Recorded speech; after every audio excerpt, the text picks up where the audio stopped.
Perhaps I treated you too harshly. Okay, so I can now say that the 2.7 update is now a contender for the worst patch in Honkai Star Rail history. Similar to last patch, it had very little content, story was not the best, and it was almost entirely carried by the banners. So you might already be writing angry comments saying how I made a video saying 2.6 was bad, and you're right, I did. However, I was not prepared for the complete dookie of an update this was. Like I said last time, if you enjoyed the patch, more power to you, but I need to talk about this once again. And pray that Hoyoverse delivers on 3.0 because man, this is just rough. Let's go gambling! Aw, dang it! Aw, dang it! Aw, dang it! So first off, I'm going to talk about the banners. So first we got Sunday, who Sunday is a very powerful character, as expected from a Harmony unit. He also entirely power crafts Sparkle, so make of that what you will. We also got Jing Yuan as a rerun, and now with Sunday, he's actually quite good. In the second phase, we got Firefly and Fugue, which Firefly is pretty good and very popular, and Fugue was not as hyped as I expected, but she came out and she's still pretty good. So the banners were solid, but the rest of the patch was once again boring, and it felt like the patch was entirely carried by Sunday's release. You look like a Genshin Impact enjoyer. So next we're going to talk about the story. I will leave a timestamp on the screen if you want to skip to avoid spoilers. So this story is mostly about Sunday leaving Penaconies with an NPC called Wanweek, who has one of the most boring designs I have ever seen. Come on, Hoyoverse, you can make him look a little bit less like an NPC. He talks for a long ass time about random stuff that nobody cares about, and then suddenly, halfway through the quest, Ting Yun comes in. And when she does come in, there's no build up, there's no surprise, it just, oh, we found this fox lady here by the way, and it was honestly very strange. It felt like Fugue was just shoehorned into the story in order to sell her and complete her story before N4Ace drops, which is kind of weird. It honestly just feels like this quest was supposed to be two character quests mashed into one, and it just didn't work well. What they should have done is made the entire quest focused on Sunday, and made Fugue's portion a separate companion quest. Because there's pretty much no reason why you should have them both together when it seems like they're trying to tell two completely different stories. There's also some pretty strange issues with the voice acting. For some background, my preferred language in pretty much anything with a dub is English. It's easier for me to understand what's going on when it's in my native language. No hate to the voice actors for this, but while Fugue's voice sounds pretty good, original Ting Yun's voice actor got replaced, and the new one does not sound good at all.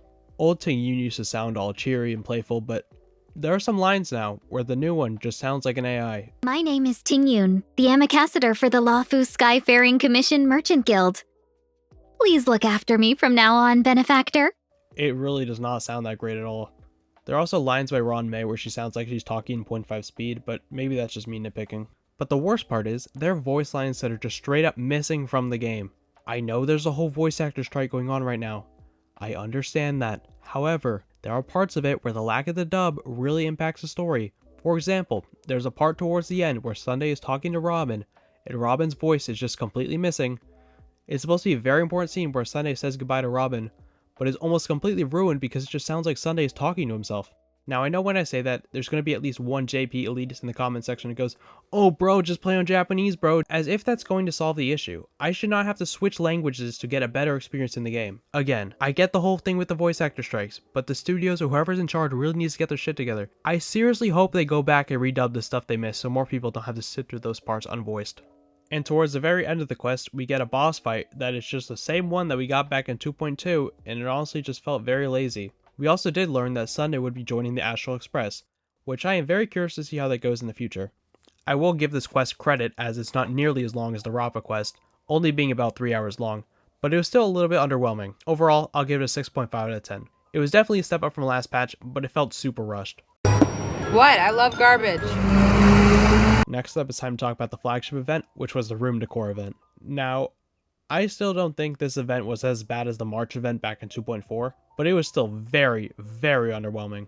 We finally got the Trailblazers room in the game, and we also got a new area of the Express called the Party Car. When it comes to gameplay, you start the meeting, you hit a couple of buttons to get some cards of your characters, then you meet up, and then you get a score. When you finish the meeting, you get some coins, which you can then spend to get upgrades for your room. I'm glad we have some customization, but I never found myself going back to the party car after finishing the event. Nothing really interests me to keep checking it out once I was already done. I eventually got so bored I started playing these events on stream, so I have something to distract myself from those boring events. The one redeeming part is that I got to get another Eidolon for my Moes, so I guess that's something. Overall, I found this event pretty boring, although it's not as bad as the last one. I'll give it a 5 out of 10. Next up, we got the events. So remember how last time I said how only having 2 boring events was bad? Yeah, so Hoyoverse heard that and decided to throw it out the window and give us one boring event instead. So what did we get? We got a March 7th camera event. I don't really know what Hoyoverse's fetish is for all these camera events, but I swear we get these all the time. You run around, take a picture, listen to some unvoiced dialogue, and then you go take another picture. And that's pretty much it. It's a very simple event, and it was honestly very boring.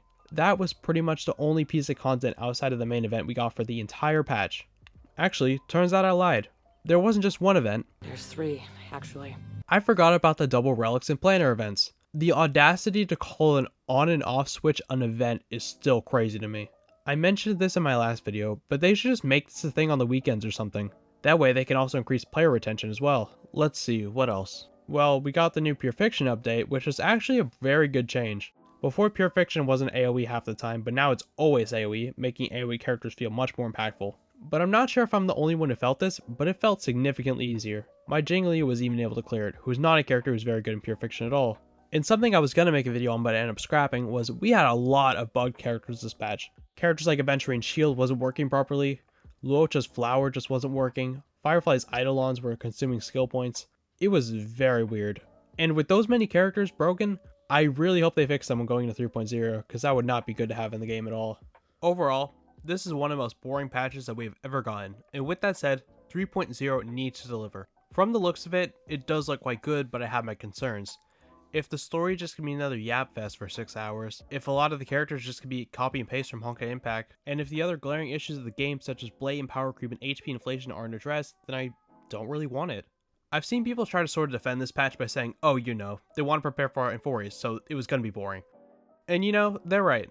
I expected the patch to be boring. I didn't expect it to be this boring.